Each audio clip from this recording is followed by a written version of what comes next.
NFL football in the UK.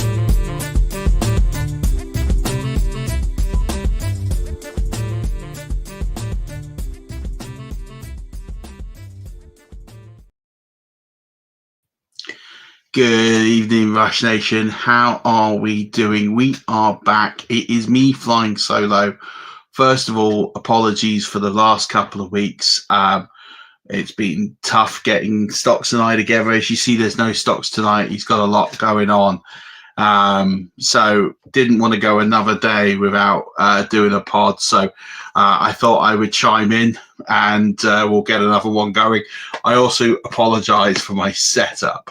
I'm having lots of technology issues. Hopefully for next week, it will all be sorted. So I'm on a tablet. I'm hoping this all works. The worst case scenario, this all goes in the bin. So apologies for the setup, but I was desperate to get a show out. I was desperate for us to talk and start planning for the season. There is just 99 days now until the start of the NFL season. So that time is eking away quickly and lots of excitement. I think before we get into today's show, I think it'd be really good, first of all, to talk about just a few bits and pieces in terms of NFL in the UK, the games here, and all sorts. So I'm going to touch upon that.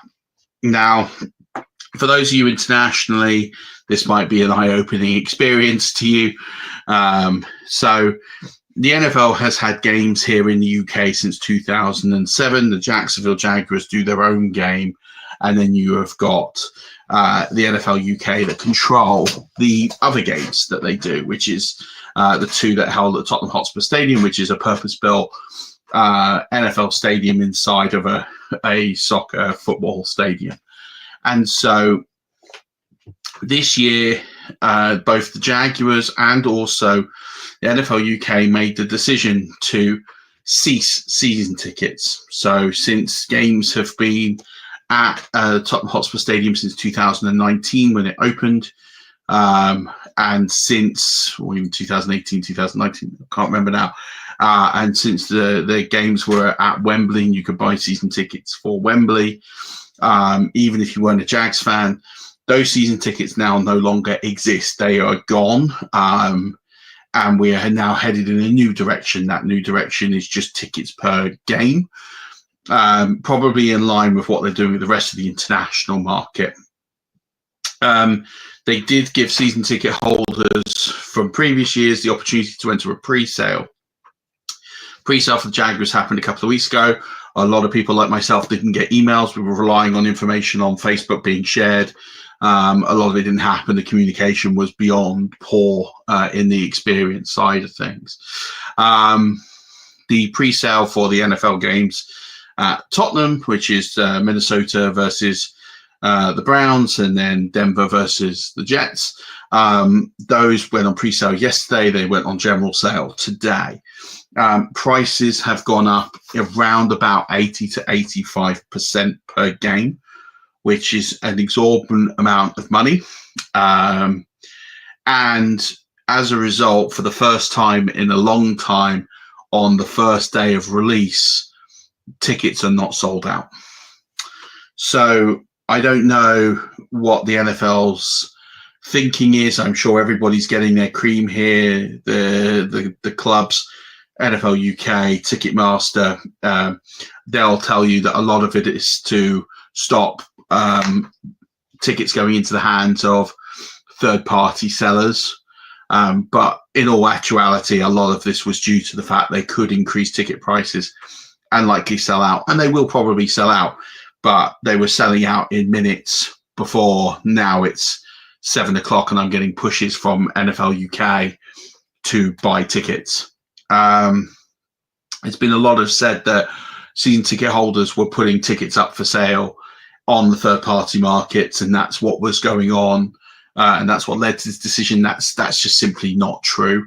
Of all the tickets that were being bought by UK season ticket holders, less than 1% of those tickets, far less than 1% of those tickets, were ending up on third-party seller sites. And and general sale, there's obviously bots that are going in and buying them, and now they can buy them to their heart's content because no one's buying them because the price increases. And you could go online now, eticketing.com/NFL-Tottenham, and you can buy tickets to those games, which is unprecedented now. Part of that is good.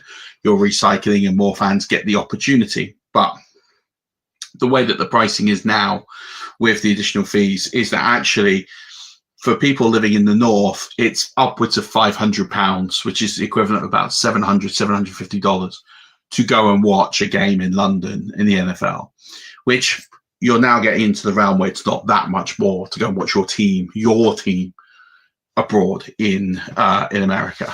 And so what the move has happened today, and what you're seeing is the NFL, Ticketmaster, whoever made the ultimate pricing decision, has pushed it a little bit too far. And I don't know what will happen. I'm sure they will eventually sell these tickets. But to those that feel that their loyalty has been tested and severed, I can understand that sentiment. However, there is no loyalty when it comes to sport. There never has been in any sport. And cash is king. And we're in the byproduct of an economy where tickets are going through and through the roof. We've heard a lot in the last 12 months about dynamic pricing. We've heard a lot in the last 12 months about all these different avenues where tickets are going up and up, and people getting creative in terms of making more money. Bands doing 2-day tickets to get more money, promising different sets. Bands and concerts going through the roof, festivals going through the roof. It's not just the NFL. We should be really clear on that the NFL is, because that's what we all celebrate and what we all know. It feels like it feels like a rejection from the NFL. I don't think that's it. I think they know they've got a market and a product that they can sell for significantly more, and they're better off selling it to other people than to the season ticket holders, because the season ticket holders have been paying a rate for so long. The argument from the season tickets would be like, well, we were here when no one else was. We deserve a certain amount of loyalty. That's pseudo true, but they're also, you're the victim of your own success because you've built this game up and now they can sell these tickets at a premium. Some other questions that have kind of come up. Why is it that you could buy tickets directly from the clubs at a lower rate than you can buy them through NFL UK? That one is probably more to do with the tax. If you were to buy them through the Browns or the Jets directly as home games, those tickets obviously would be subject to local state tax as opposed to VAT buying them here. So there is that. Also, that their ticket pricing and additional ticket fees will probably be significantly lower. And I reckon that the clubs probably are the teams are subsidizing just a tiny, tiny bit. Not much, though. So that explains a little bit about why you can buy them cheaper from the clubs. Ultimately, where we're at now with fandom in the UK is that fandom has grown exponentially. It's the fastest growing sport in the UK, probably the fastest growing sport in Europe. And as a result of that success, the NFL now knows it can sell tickets at a premium price and view it as a premium product. My counter argument to that is that when the game was growing, they put on a lot of fan events. You used to have the ability to, run the 40, run through, throw football through like targets. There used to be all sorts of games for kids. NFL UK used to have a live stage, and people like Neil Reynolds and company would go up and talk and bring ex-players on, and that would be hours before kickoff. There'd be an unofficial tailgate that would happen. There used to be parades down Oxford Circus and Baker Street where people could turn up and watch like a parade type thing, and there'd be giveaways and all these sorts of things, and there'd be a lot of pre-match entertainment, and all of that's gone. So like all of that and the fan experience leading up to the day has pretty much gone. There isn't anything. You go to Tottenham now, there's not enough pubs to cater for fans. There isn't enough around the stadium to actually cater for fans. It really is a case of a lot of people standing in the street chatting to people that they're looking to meet up with. You might get some content creators who are probably creating the only buzz out there by doing interviews and trying to generate a bit of fan buzz out there. You got sponsors giving away packets of crisps and stuff like that. But that is genuinely all there is now. There really isn't any real kind of fan event outside of Tottenham. There isn't any kind of tailgate. There isn't any kind of event associated with the London games. And when I went to Munich a couple of years ago, what London did so well and have dropped the ball, they do so well. I expect similar in Madrid. I would expect similar in other events than where they do pop up. So I think if the NFL is going to charge, in the region of £115 for the lowest seats and anywhere upwards of £200, £300 for regular seats before we even talk about hospitality, you need to get into a phase where you need to offer more than the game. And that is what the NFL will need to do. They'll argue they do a halftime show. I don't think anyone cares about the halftime show. There hasn't been one that I can remember that has been distinctly interesting. I mean, that's me, and you're not catering for me because I'm there for the game. But whatever, I think there's nothing after the game.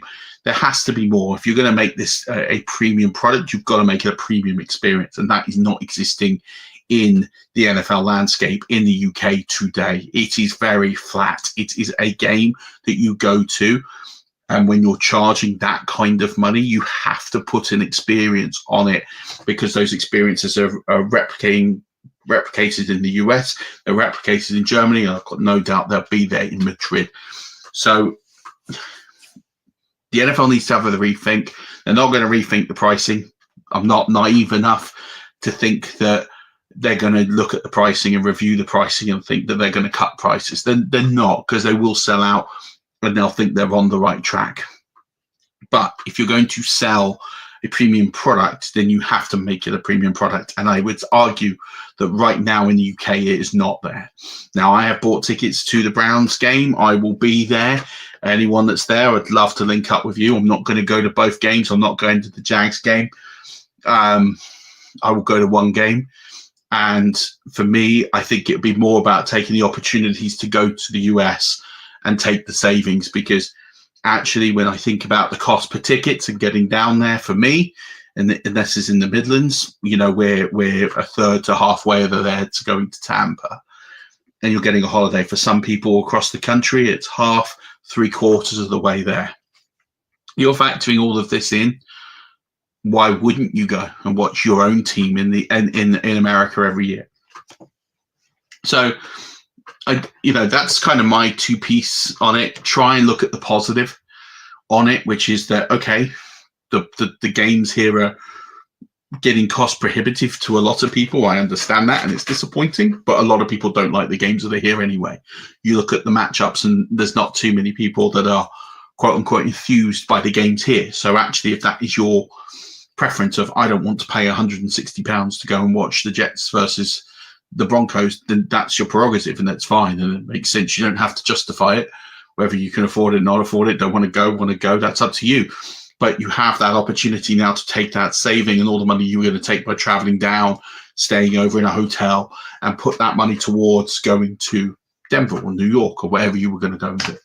So try and look at the positives of this. I think that I've seen a lot of people in the last 24, 48 hours be negative on this. And I get it, because I'm one of those people that are, just like everybody else, had season tickets, have been not stunned, but hit with this. And whilst it's not ideal and it's not what I would have done or what I would choose, it is where we are. And therefore, we're not going to change it. So try and reflect on the positives. If you've never been over to a game to the US, go and connect with your local fan club and go and get tickets. You'll get the tickets a lot cheaper than the games are here. I promise you that. And then you'll start working out everything in between. Don't go and buy your tickets off third party. Get in touch with the teams and get in touch with a fan club. I promise you, you say you're coming from England to watch a game, you'll get it at a very good rate. Liaise with your local liaise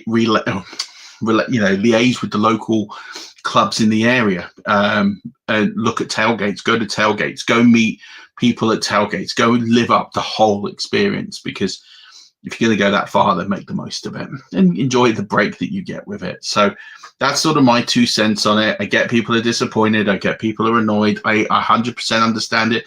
I 100% understand people not going. I understand people that are going. Like, it is what it is. But if you aren't going, try and use that money towards going and watching your team. And if you are, then great, go and enjoy that experience. I want to reflect today. As I said, 99 days until the NFL season starts. So one of the areas I dig into quite frequently is looking at vacated targets and vacated rushes. This is effectively open opportunity that's available in teams. And so when I'm doing my projections are available now for Patreon members. You can join patreon.com/5yard rush. They're also going to be available to those that buy the fantasy playbook. I'm waiting for that to be finalized and published. And there'll be a QR link. If you buy that, you'll get access to my projections and all the updates that I will make on that. Vacated targets and rushes are telling you what the immediate opportunity is. To explain what that is, that's essentially people that have left the team, that are no longer on the team, and their targets and yards and air yards and workload is effectively left free for those that remain or those that have joined the team. And so this is really important, because this is telling you, based on what's changed from 24 to 25, what the opportunity is for players. Now, obviously not all things remain the same. Injuries can occur, targets can move around. But as we're doing projections, we're assuming that all things remain the same. And again, we're not going to do that with everybody, because there's a change of coaches, there's changes of offensive coordinators, there's change of personnel. So as a result of that, we know that not all things are going to remain the same. But one of the first things I do is start looking at vacated targets and vacated rushes to look at just immediate opportunity and try and understand where that opportunity is to exploit in fantasy football markets. More importantly, I'm trying to work out players that are overvalued and players who are, perhaps where people are hopeful and are trying to feel overconfident on players, and where we could look at that. So I'm going to start on the top end of that spectrum, the situations where there actually isn't any real change. And so where there isn't any real change, then we've got to sit here and have a think about opportunity. There are 2 teams that have exactly the same receiving core, and that's wide receivers and tight ends, that they had in 2024. They've added, one team of these 2 have added to them with a first-round pick, but as a result, all things kind of remain the same. That's the Arizona Cardinals and the Tampa Bay Buccaneers. Those rooms and those targets from last year are all allocated to players that were still on the roster this year. Now, when it comes to Arizona Cardinals, the first thing is I see a lot of people talking about a Marvin Harrison Jr. breakout season. Now, I don't see it. I don't see a Marvin Harrison Jr. breakout season, because everything is exactly the same as it was a year ago. He's got the same quarterback, he's got the same coach, the same offensive coordinator, and he's competing with the exact same amount of players that he was a season ago. Yes, the argument is that he is a little bit better. He will run better routes. He'll get open more. I've got no doubt there will be some progression. Of course there will. He is a better player than he was 12 months ago. That is understandable. But there's progression and there's breakout. There's no opportunity for him to break out, because all the players that got all of those targets last year are also on the team. Trent McBride is still there. Michael Wilson is still there. All those other players are still there. I don't see where the volume is for him, unless all of a sudden they throw the ball another 100, 150 times, which I don't see. I don't see where his breakout volume is going to occur. He will need to see a significant increase in volume in order to assume a breakout. That isn't there. And if that's not there, what can you do? You can't do, you can only project a moderate increase, and that is where we are. So he is a bottom end wide receiver too. That is where Marvin Harrison Jr. is. He is still being drafted as a top 15 wide receiver based on hype and name. Don't fall into that trap. There isn't the opportunity there. Things can change between now and the start of the season. Injuries can occur pre-season. I'm just not comfortable predicting a breakout for Marvin Harrison Jr. He's a very low-end wide receiver too, for me. Tampa Bay Buccaneers are a little bit different. They have a first-round receiver in there. You have Chris Godwin, who isn't 100% fit. You've got Jalen McMillan, who will see a reduction in targets. But it is difficult to see where Emeka Egbuka is going to be a significant hit year one. So Again, not projecting anything for fantasy redraft leagues for Emeka Ibuka. I wouldn't be looking at him as a significant buy in redraft in 2025.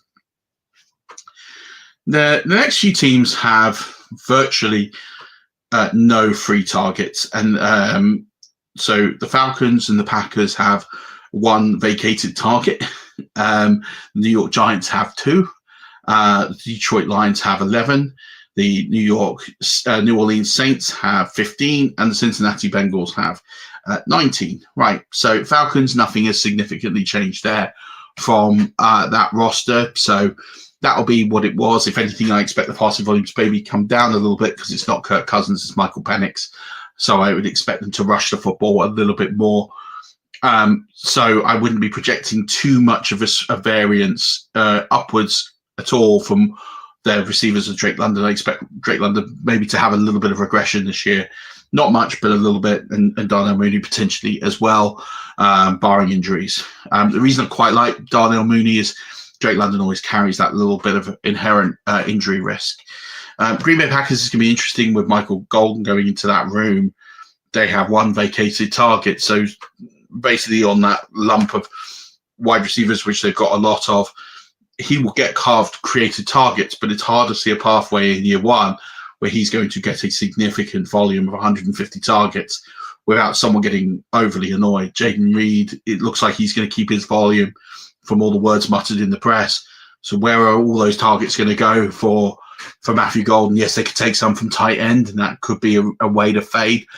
I think ultimately Matthew Golden is going to be tricky to draft in redraft in 2025 until we see a pathway or a clear out of that room. New York Giants, nothing to worry about. They haven't really bought in anyone of interest.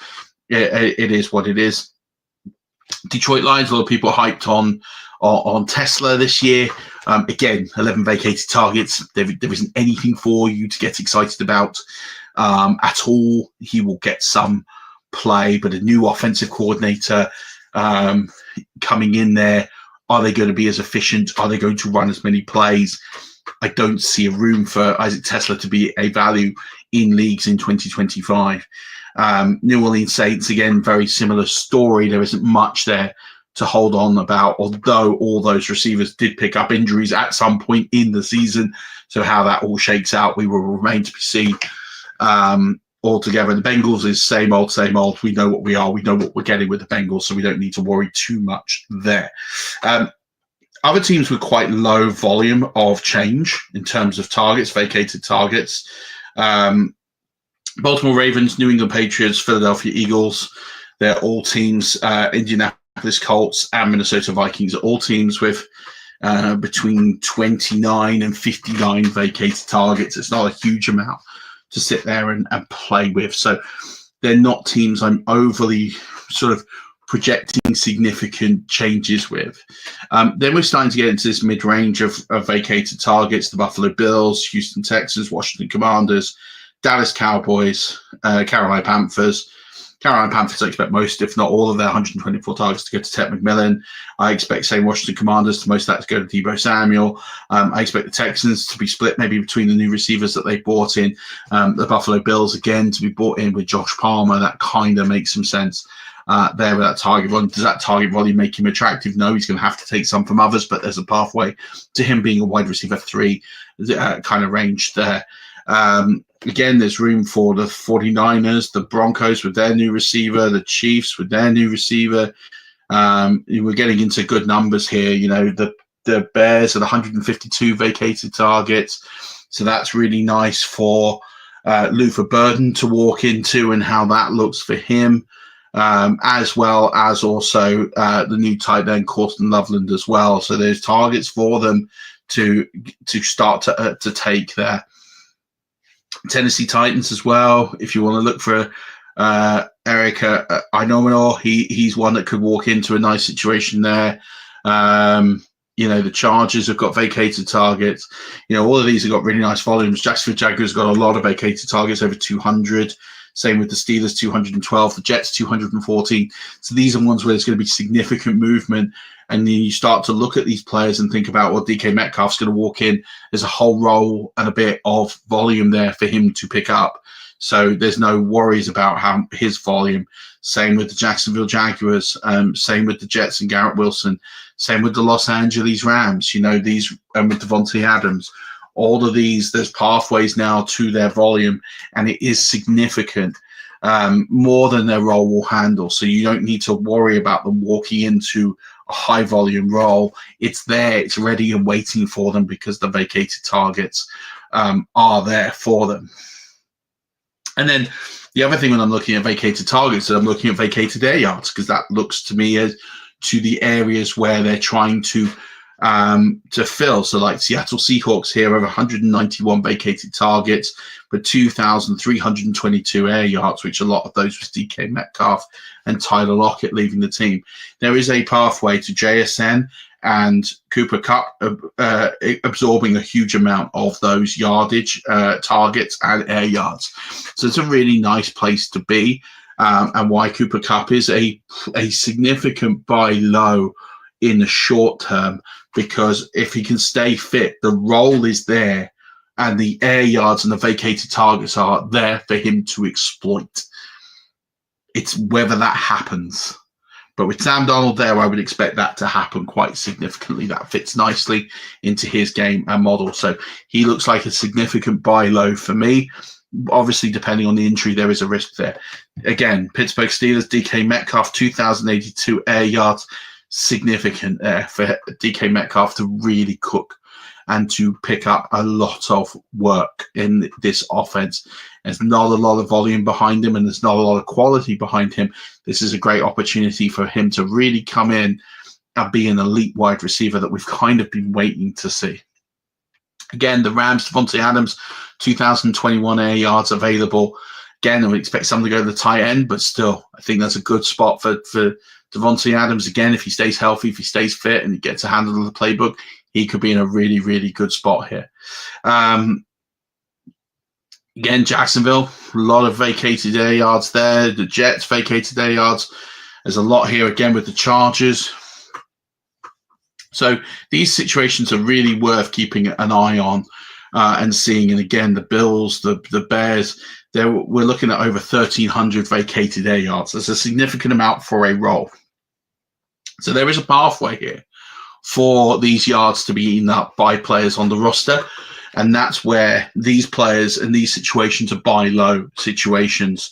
The ones I talked about first, the Arizona Cardinals as well, they're not buy low situations, because we know where the ball's roughly going to go. There isn't a lot of churn. There isn't a lot of room for growth there. So therefore, we are where we are, and therefore exploit these teams that I've talked about here. Get a notepad and pen, rewind, rewatch this, get comfortable with these kind of numbers, because this is where you're going to see this significant opportunity, and where you're going to get players that are significantly undervalued. DK Metcalf significantly undervalued because we don't know who the quarterback is. Cooper Kupp significantly undervalued because of his age and because he's coming off a bad injury year. Devontae Adams, again, age. People don't like age, but these opportunities they're walking into, they're far too great. I'm quite happy to be quite bullish on some of these players because of the opportunities that they're going to walk into, unless something significantly changes between now and preseason. We're looking good on some of these areas. One player who I think for me is a significant buy low at all costs is Cedric Tillman. Cedric Tillman and the Browns, they've got 235 vacated targets, 1,979 vacated air yards. There is a significant opportunity on this team with Joe Flacco. They're going to need somebody who has got good handling skills and is going to make significant plays. Cedric Tillman is a guy in a situation where there is a perfect storm going around, and he could be a significant buy low candidate as a result of this. So if you're thinking about your dynasty rosters, your best ball teams, your redraft leagues, in all of these, Cedric Tillman is a player that should be on your radar, because all the situations and all the stars have lined up for him to have a significant season, because there is vacated targets, there's vacated air yards, there's an upgrade at quarterback. They're going to sling the football. They're going to be behind in a lot of games. This could be really, really, really interesting. So he is a player that is definitely on a buy low, and definitely one I'd be looking at. I'll be also looking at Quentin Johnston at the Chargers. Mike Williams potentially is a player at the Chargers. I'd be looking at these players at the Chargers where there are all these vacated targets and air yards. and seeing where they go and distribute and taking a punt on these guys. And I think Quinton Johnston has got the clearest path to a trajectory where he could be really fantasy relevant on a consistent basis. And again, I quite like Luther Burden's spot. People are talking about supporting 3 wide receivers. Well, there's a lot of vacated targets, all Colston Loveland. One of those guys is going to go up. Maybe it is Loveland that's going to get a lot of these. But Luther Burden isn't a guy to forget here. He is a guy who could sit here and benefit from that. But maybe it is Colston Loveland who gets the majority of these vacated targets and these vacated air yards. That's going to cover most of this. It's sort of vacated targets. By the way, it's the Browns who have the most vacated targets at 235. Then the Rams, then the Jets, then the Steelers, then the Jags. So, it's worth looking at with these. But let's look at RB carries. So this is where we're going to look at opportunity now for running back situations. And this is going to be really pertinent to the teams that have drafted running backs. What opportunity are they walking into? Now, there's 2 lines here, which is running back carries and running back opportunities. That obviously then includes handling the football as well. Dallas Cowboys effectively cleared the entire room. They have 317 RB carries from last season. That's 91.6% of the team's carries last year is not on the roster. So again, they're in a great position here with Javonte Williams and a couple of the guys behind them to take Miles Sanders. If you want to, I don't want to say bet on an injury, that's not the right phrase, but if you're looking at Javonte Williams's injury record and you want to take a punt on Miles Sanders or one of the drafted running backs, then this is not a bad spot to punt, because there is the room there for one of these guys to be fantasy relevant, especially if there is an injury. 382 running back opportunities are available in this room. So Dallas is a really interesting room to zero in on and pick a guy and pick a lane. If you want to take the punt on Javonte Williams, it would make sense. He's probably going to be a quite lowly valued asset due to his injury record. That's fine. That makes sense. But if you don't like his injury record, buy the next cheapest guy, Miles Sanders, or look at who they've drafted and pick a guy from there. They're going to be good spots to look at. The Chargers, this is why Marion Hampton is walking into a significant opportunity. 294 vacated carries, which is 79.2% of the team's vacate of carries last year. Oh, by the way, all these stats are available on 4for4, which is a fantastic website. Do go and check them out. They run a really great report here. So do go and check out 4for4. That's the number 4, the word 4, and then the number 4 again. So yeah, the Chargers, absolutely has a great scenario for Marion Hampton. Again, 337 running back opportunities available here for him to exploit. So there is an entire role he walks into and can nail. The same with the Steelers and their new drafted running back, 261 carries, 309 opportunities with Najee Harris out the door. Again, Najee Harris is walking into the Chargers, but how much of a role is he going to eat into that versus what Marion Hampton can do? It's interesting. There is enough there to support both as low-end RB2s, but I expect Hampton to maybe start slow and then take over. The Raiders, Ashton Jeanty, 193 carries, 290 RB opportunities. I actually expect that number to increase. They'll just defer what they've got on the roster to Jeanty, but there is automatically quite a large role there that they'll just defer a little bit to from the rest of the team. The Browns, 175. Again, they've drafted a running back. That's one to keep an eye on in there. The 49ers, 153, but then Christian McCaffrey's back. So, he'll eat all of that. Denver Broncos, they've drafted a new running back, 138, 208 RB opportunities. There's a good role there for him to crack on as well. The last one is the Dolphins, because Raheem Mostert has left. That's 98 carries, 124 RB opportunities. That's 26%. There's a small opportunity there. I think Achane eats some of that, and then the rest will be sort of fodder work for a low-end RB3. So I don't think there's anything there to be too interested on the Dolphins, the Eagles, the Panthers, the Vikings, the Colts who are next on this list. So I think Dallas, the Chargers, Steelers, Raiders, Browns, and Broncos are the most interesting. 49ers I mentioned, but Christian McCaffrey's wrong, right? I'm not bothered about that. So that's where we are with sort of vacated rushing opportunity. It's not loads, but there has been a lot of running back movement this year, so it's not a big shock. ultimately the guys that were drafted high up the board are walking into situations where they can really exploit and make a home. Those drafted lower down, there will be some opportunities for them. It is going to take a bit of time to come through. Maybe 2025 is a little bit early for some of these guys. The bottom line is if they're not on the teams I just mentioned, they're not really going to see a big opportunity in 2025 because the role isn't there for them to take on, barring injury or something significant happening. And you can always have the case of Bucky Irving where he comes in and lightning comes out of the bottle, and once it's come out of the bottle, you can't put that back in. So there's always that opportunity to do that as well. So the running back opportunities are pretty stagnant. It's very rare that someone will come in and earn 200-300 opportunities from existing players, barring an injury. And so Hampton and G&T aren't having to do that. They're only having to earn a portion of their role extra as cream, which they will get. So it's not a huge leap to see them getting 300 plus touches in their rookie year, because actually most of that area is vacated for them as is, and it's just topping up with a few plays from others. So that's kind of where we are with the running back situation. I hope the wide receiver conversation has given you some food for thought as well. Hopefully all of this is useful information. As I said, you can go on the 4for4. You can even Google this, vacated targets 4for4, and you'll see this information. This is updated, I think, every couple of weeks. The last update was sort of mid-May, so you've got some time, you've got some data in there that you can review and look at. I highly recommend that you do that and make the most of it, because it is well worth reviewing. And again, this is some of the areas that I base my projections off, not entirely, but I want to see opportunities.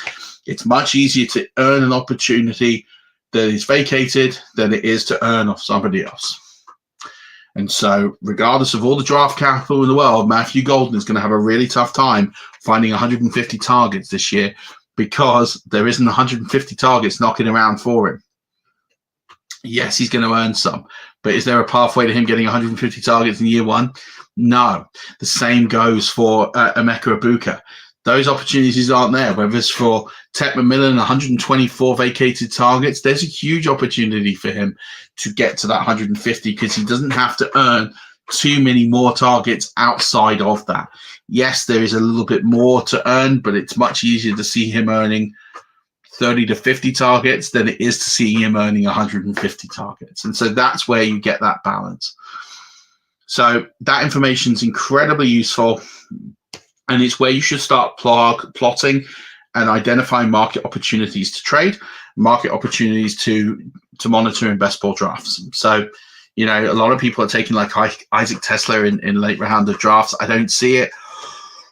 In a Ben Johnson-less team with no opportunities there really to pick off, it's very hard to see a pathway to him being successful in 2025. It's not to say he's a busted pick, but I'm just saying it's not there for him, and he's not got the draft capital to really push a significant role out.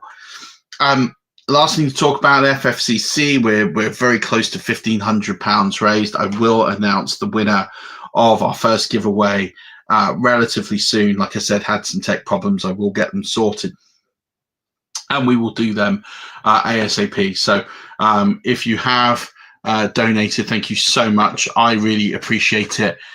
It means a lot to me, and I will be getting more invites out relatively soon, hopefully tomorrow as well. So do keep an eye on the X machine for that giveaway. And yes, there's still plenty of time to join, so I hope that you do.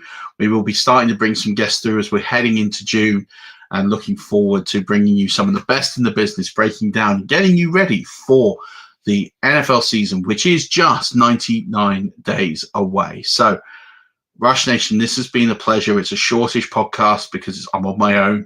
I haven't got all the tech with me, but I wanted to get something out. I wanted to get the brains ticking. And please join the conversation. Patreon.com 5YardRush. You will get access to the playbook before anyone else.